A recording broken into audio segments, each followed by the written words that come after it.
Theatrephonic presents Suspicions. Written by Joanne Toon. Adapted for radio by Emmeline Braefield.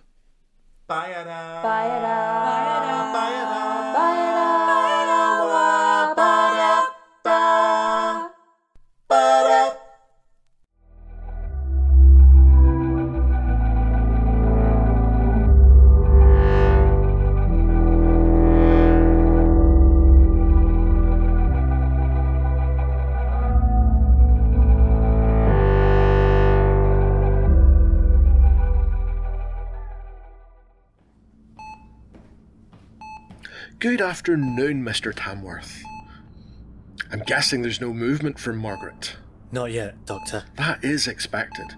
With the force of the impact she received to the back of her head, she's lucky she got off life support so quickly. Yeah, so I've been told. Has anyone explained to you the likely side effects of the accident? Only that she might have slight memory loss. It might be a good idea to expect more than slight loss. In my experience, patients receiving a blow to the head where she did often have quite a few issues. Although she shouldn't lose any long-term memory, her short-term memory could be severely affected for some time. Obviously, we won't know how bad it is until she wakes up, but generally I find it's better to anticipate the worst, don't you? We've been married for nearly 20 years. We were planning our anniversary celebrations. She will remember me, right? I would expect so. I had another similar case last month, and the patient only lost a few months. Although Margaret's memory loss may be permanent, I wouldn't expect it to stretch back that far. No, that's fine. I'll get her home as soon as possible, back into a familiar setting. We'll work through it together. That's the right attitude to have. We'd need to keep her in for a few nights once she's regained consciousness, but I agree that getting her home as soon as possible would be best for her. Right, I'd best get on. Come and find me if she wakes up, or if you have any queries.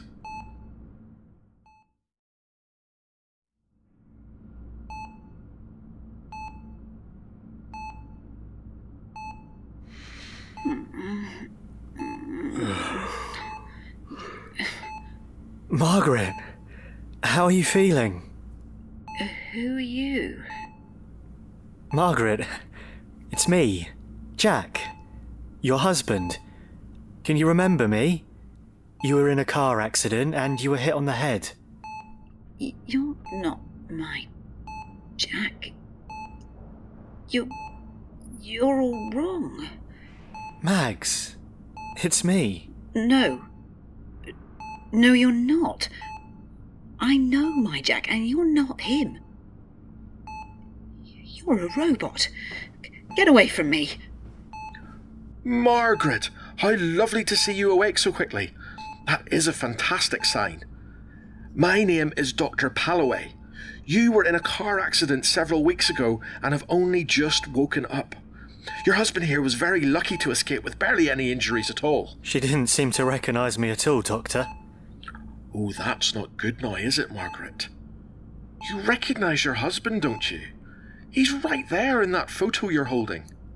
No, the man in the photo is Jack. The thing standing there is a robot. And what makes you think that, Margaret? He looks just like your husband. You're not a twin, are you, Jack? No, not at all. Mags, why can't you see that I'm the same man in the photo? You are not. You are not the same man in the photo. Get it away from me, Doctor. Get it away from me. Jack, it may be best if you come with me for a moment. Leave me alone. Get it away from me, Doctor. Get it away from me. Nothing to worry about, Jack. The blow may have affected her visual perception of you. We'll keep her in for the next couple of days, and once we're happy she's stable, we will send her back with you. For now, I think it's best that we leave her to rest. Having you here will only discomfort her further. Okay. Thank you, Doctor. I'll return tomorrow.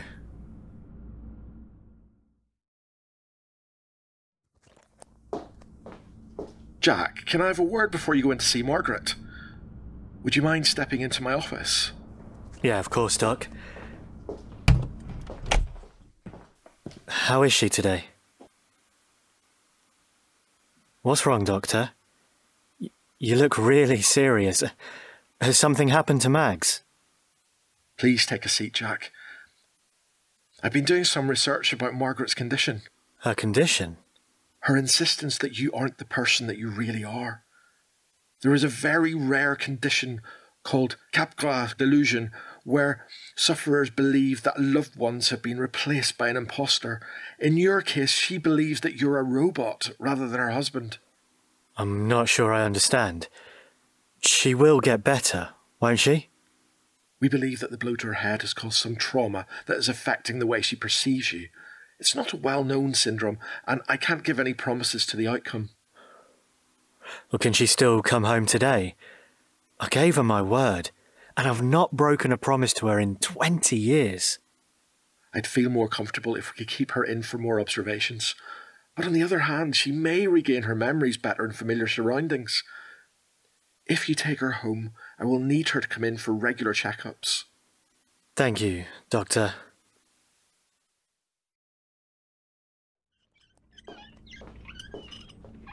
Well, Margaret, you take care of yourself, okay? And we'll see you back here next week for a checkup. Please don't let it take me away, Doctor. Please don't let it take me away. Don't be silly, Margaret. Jack loves you and will take care of you. Just relax and your memories will start to come back. A quick word, Jack, if you please. I'm so sorry for all the issues over the last couple of days. She will get better, won't she? I can't give any promises to the outcome. If getting her back into her familiar surroundings doesn't help, then there are some drugs that I can prescribe. In the meantime, do what you can to keep her calm. You got the printout I gave you? Oh, yes, somewhere. Oh, I know I put it in one of my pockets. Ah, here it is. All safe. I know this will be painful for you, but if she gets too agitated, I'd recommend having a trusted friend on standby who could take over for a little while. Having someone else for her to talk to may help her recovery. We've got a neighbour. I'm sure she'll come over if needed. But I know that taking her home will do the trick. She'll see our wedding photos and all of our things, and the memories will come back. Won't they? No promises, but it is worth a try. I'll give you a call tomorrow evening to see how things are going, and don't hesitate to get in touch with the hospital if you have any concerns. Thanks. See you next week.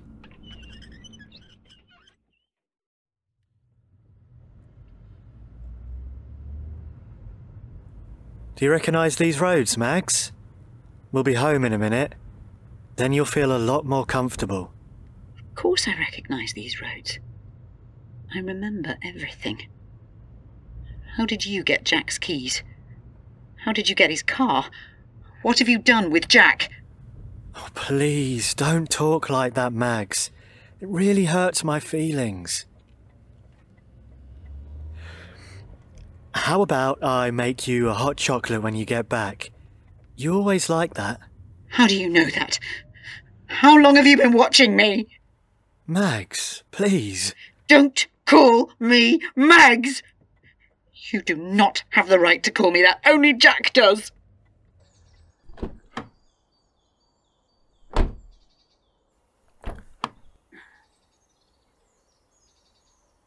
Oh. No. Oh.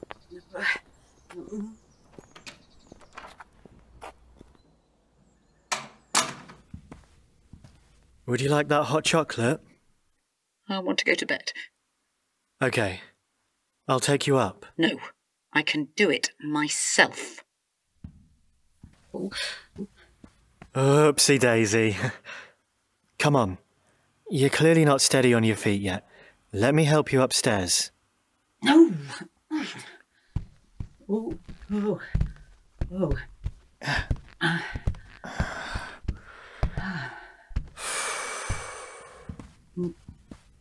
No. No, you are not coming into my room. Don't you dare try and take Jack's place in my bed tonight.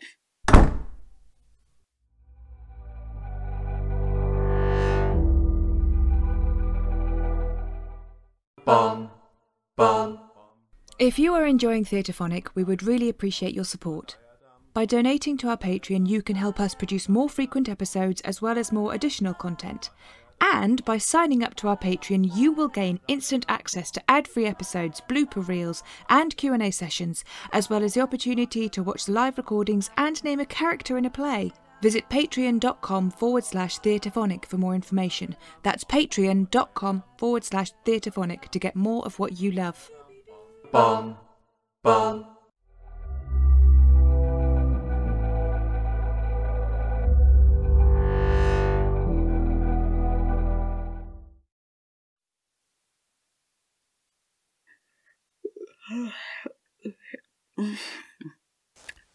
Jack?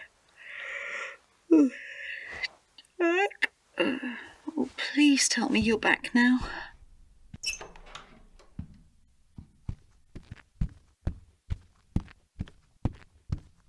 Oh, he's left me a note.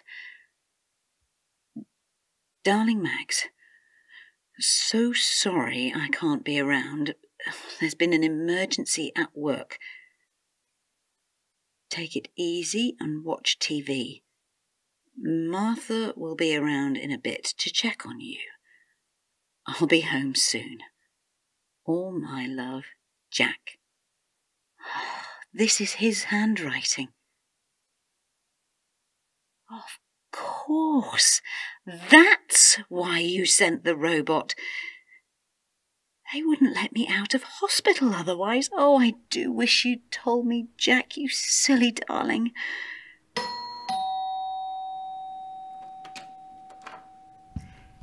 Oh, my dear, you are looking well. We were all so worried about you. I was telling Ethel only on Monday how worried I was of you. Such a nasty accident. It was all over the news. You and Jack are lucky to be alive. And Jack with barely a scratch on him, too. The man's been arrested now, driving while on the phone. These idiots treat life like a game. Have you seen any of the reports? Oh, don't suppose you have.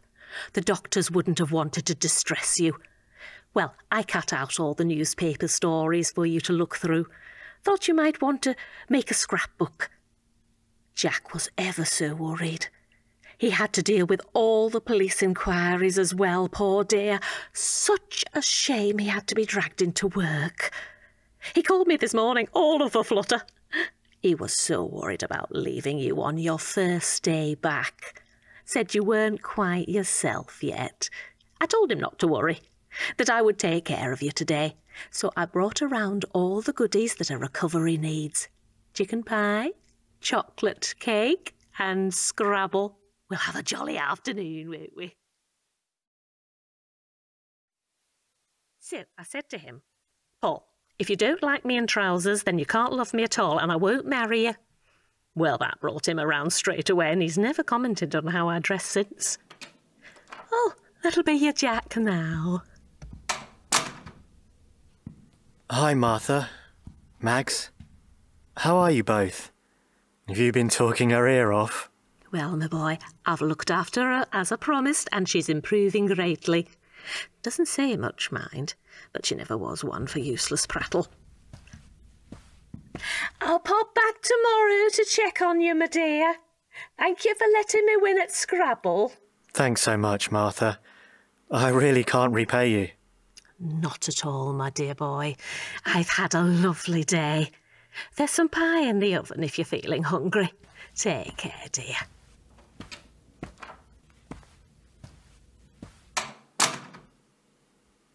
Margaret? Where did you go?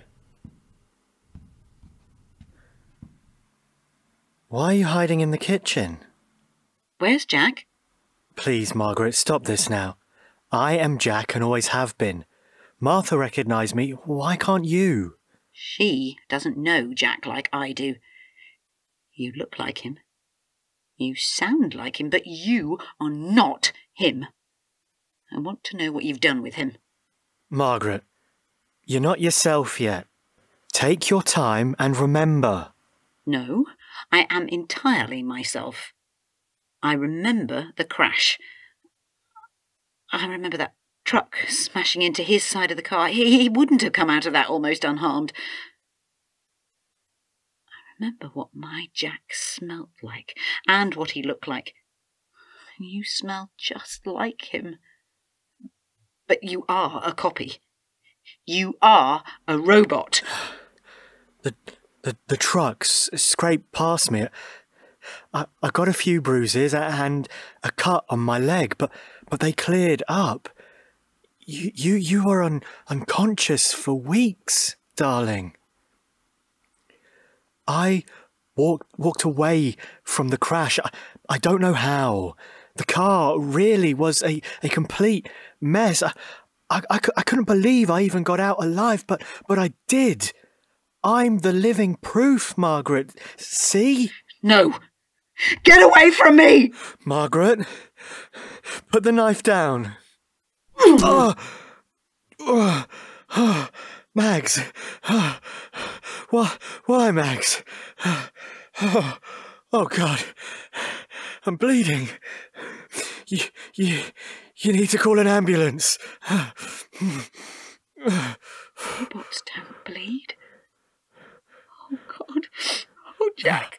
Oh, Jack, I'm so sorry. I'm so sorry. I didn't mean it. I thought you were a robot. You weren't you. Oh, Jack. Oh, Jack, I'm so sorry. I love you.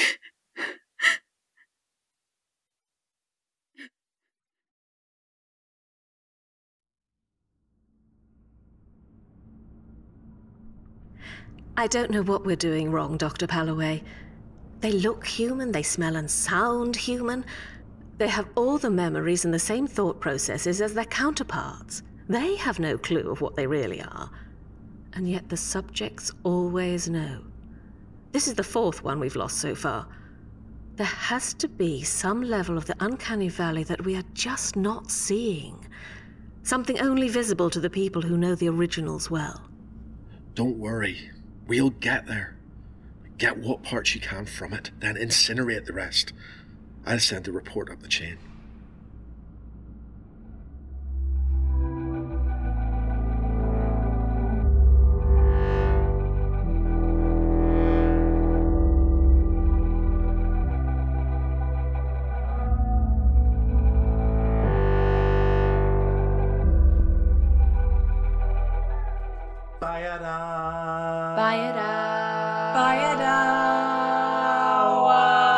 You have been listening to Suspicions, written by Joanne Toon, adapted for radio and directed by Emmeline Braefield, with Elliott Bornemann as Jack, Jason Parks as Dr. Pallaway, Genevieve Swift as Margaret, and Helen Fullerton as Martha and the Official.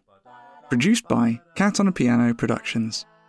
For a full list of the music included in the play, please see our show notes. The Theatrephonic theme tune was composed by Jackson Pentland, performed by Jackson Pentland, Mollie Fyfe-Taylor, and Emmeline Braefield. For more information about the Theatrephonic podcast, go to catonapiano.uk/Theatrephonic. Tweet or Instagram us at Theatrephonic, or visit our Facebook page. If you enjoy Theatrephonic and would like to get more content, please consider becoming a patron by going to patreon.com/Theatrephonic. Please don't forget to rate and review. Thank you for listening.